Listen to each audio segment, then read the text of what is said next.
s'est attaché à la promesse. Adam a enseigné à ses enfants. Même si nous souffrons, même si la situation n'a pas changé, mais Dieu a donné la promesse qu'un jour, il y aura la postérité de la femme qui nous délivrera. La promesse de Dieu était devenue l'espérance de la race d'Adam.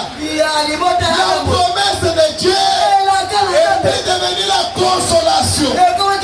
Ce soir tu as prié. Parfois tu n'as pas senti de frissons. Tu n'as pas vu de visions. On ne t'a pas prophétisé. Parfois tu te dis, est-ce que Dieu a écouté la prière? Est-ce que Dieu a écouté? Mais je te dis que la promesse de Dieu est plus que l'évidence. Dès que Dieu a la promesse, attache-toi à la promesse. Parce que pour Adam, dès que Dieu a prononcé la promesse, c'était fini. Il a enseigné à ses enfants. Il y aura la postérité qui viendra nous sauver. Une personne pour nous donner une possibilité. Les femmes stériles n'avaient aucune espérance. Dès que le docteur a dit la matrice est déjà endommagée, c'est fini. Amen. C'est fini. Quand le docteur a dit tes os sont je ne sais pas comment, il n'y a aucune possibilité, c'était fini pour l'humanité. C'est pourquoi Jean a compris, il a pleuré. Quand il a regardé, on demande au ciel, qui est digne de sauver ces hommes? Qui est digne de donner à ces hommes une seconde chance? Aime notre Dieu. Peut-être tu n'as pas reçu ce que tu es venu demander. Mais dans la présence de notre Dieu, tu sais qu'il y a une possibilité. La Bible, un verset dit, allons auprès de l'Éternel. Allons demander. Peut-être, j'aime beaucoup ça. Amen. Peut-être l'Éternel attendra-t-il. Venu là, les choses n'ont pas changé, mais il y a une possibilité là.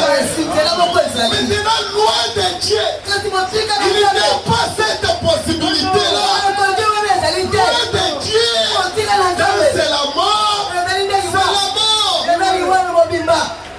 Amen. Loin de Dieu, si le docteur a dit que tu as tel cas, il n'y a pas de possibilité. C'est pourquoi la Bible dit nous sommes sauvés en espérance. Vous comprenez? Nous sommes sauvés en espérance. Dieu nous a donné une nouvelle espérance. Et la Bible dit cramponnez-vous à cette espérance. L'espérance, c'est la possibilité que ça peut arriver. Ma maladie, dont les docteurs ont dit incurable, l'espérance, c'est la possibilité que je peux être guéri. Et David disait, ta promesse me donne la vie. Au sein de ma misère, même si je n'ai pas encore la solution. Mais quand je contemple la promesse de Dieu, elle me donne déjà la vie. Quand je regarde ce que Dieu a promis, j'ai la joie dans mon cœur. Amen. Pourquoi? Parce que ce qu'il promet, il peut aussi l'accomplir. Amen. C'est pourquoi pour Adam, même si les choses n'ont pas changé sur place, il s'est cramponné à ces phrases que Dieu a promis. Dès qu'il a entendu qu'une postérité viendra, c'était la consolation d'Adam. Il dit, Ève, nous avons péché. Mais un jour, quelqu'un payera les prix de ses péchés. Même si le diable les tourmentait comment? Même quand la mort venait,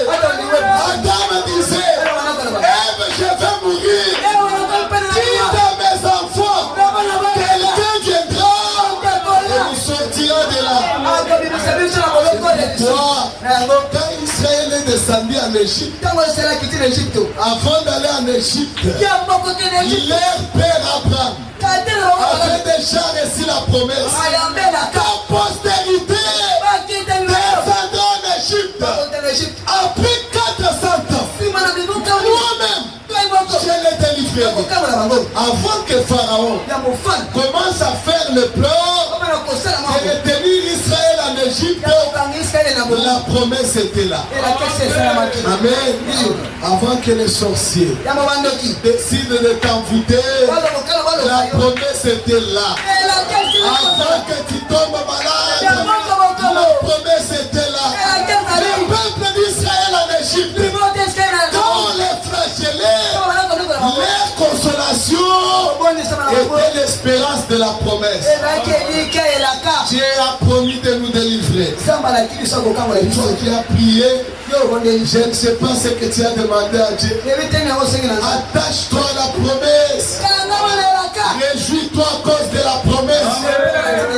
C'est pourquoi même les dons que Dieu avait donnés à William Branham, les dons ne guérissaient pas les gens. Frère Branham pouvait connaître les maladies des gens.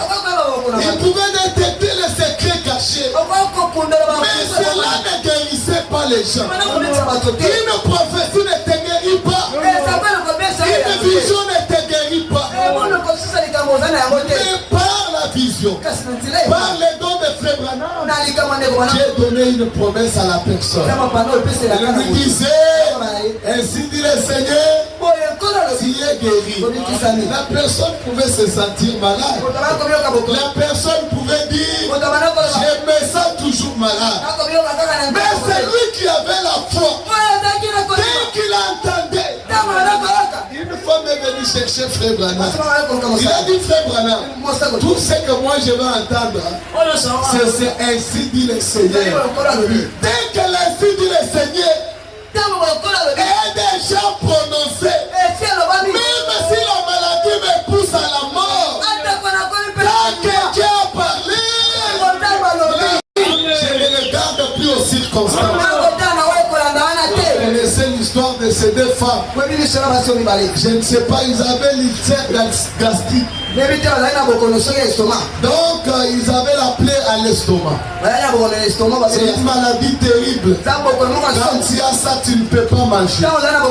Dès que tu mets quelque chose, l'estomac brille. Ces femmes sont venues à la réunion. Et Branham se tenait sous l'onction. Le Saint-Esprit est descendu. Il a dit à une femme là-bas, elle souffre de l'ulcère gastrique. Au nom de Jésus, tu es déjà guéri. Il dit, tu n'es pas venu seul. Vous êtes venu à Dieu. La femme qui est à côté de toi, elle aussi a la même maladie. Au nom de Jésus, vous êtes guéris. Les femmes sont rentrées à la maison. L'ulcère gastrique était toujours là. Mais les femmes n'ont pas regardé aux circonstances. Abraham n'a pas regardé. Et son corps était déjà hissé. La Bible dit, c'est pourquoi par un homme au corps hissé, la semence masculine d'Abraham était déjà abîmée. Et toi tu n'as que 30 ans, tu n'as que 3 ans dans le mariage, l'enfant n'est pas venu et te voilà tout découragé. Par un homme au corps hissé, Esaïe nous dit, portez les regards sur les rochers d'où vous avez été tiré. Lui seul je l'ai appelé et j'ai fait de lui tout un peuple. Amen. Et Paul ajoute, tous ceux qui ont la foi sont héritiers avec Abraham le croyant. Et la foi, c'est l'espérance. La foi, c'est l'assurance que ce que Dieu a dit, il est capable de l'accomplir en dépit de l'impossibilité. Adam s'est cramponné à la promesse. promesses. Les prophètes se sont cramponnés à les promesses. Ils ont attendu la promesse. Et un jour on a vu Esaïe venir. Dans Esaïe 37, Esaïe voyait des gens qui tremblaient encore. Esaïe, on va faire quoi? Esaïe, on n'a pas d'espérance. Le Saint-Esprit saisit Esaïe. Il lui dit, dites à ceux qui ont le cœur troublé. Toi dont le cœur est troublé ce soir, la nuit tu ne dors pas. Tu penses ça va se passer comment? Cette situation va finir comment? Je suis venu te dire que l'homme des possibilités que tout le monde attendait, il est déjà venu. Il a rendu possible ce qui était impossible. Esaïe dit, dites à ceux qui ont le cœur troublé, prenez courage et ne craignez point. Dieu ne décourage pas son peuple. Il dit ne crains point, j'ai vaincu la mort. Ne crains pas, ne crains pas la maladie, ne crains pas la pauvreté, ne crains pas les sorciers, parce que je suis avec les plus grands ennemis qui était la mort elle-même. Et la Bible dit, il a vaincu de toutes les principautés, de toutes les autorités. Il les a livrés à spectacle. Ça veut dire les démons c'est comme les grands robots du quartier.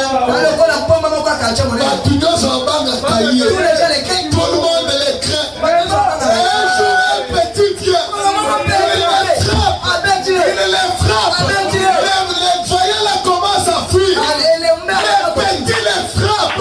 Il les tient comme ça. Vous voyez l'homme que vous craignez. Ne le craignez plus. Moi je suis là. Il te fait quelque chose. Viens me chercher. Le démon que tu crains, il est 60 la maladie. Jésus, il a triomphé de tout ça. C'est pas seulement ça. L'acte de condamnation. Le livre où tes péchés étaient écrits. Et le jugement qui devait tomber sur toi. Lui, il s'est chargé de ça. Amen. Il t'a justifié. Qui condamnera les ennemis de Dieu? C'est Christ qui les justifie. C'est pourquoi ce soir, ne craignez pas. Il a vaincu la mort. Il ne mourra plus. Il vit désormais à jamais. Il intercède pour nous. Amen. Esaïe dit, dites à ceux qui ont le cœur troublé, prenez courage, ne craignez point. Voici votre Dieu. Dans notre salut, il n'envoie pas Michael, il n'envoie pas un ange. Quand il s'agit de notre salut, il dit il viendra lui-même. Il viendra faire quoi? Il vous sauvera. Amen. Quand il promet le salut, il promet de venir lui-même. Il ne peut pas envoyer les gens. Et c'était l'espérance. Les prophètes ont annoncé cela. Ils ont continué à attendre. Mais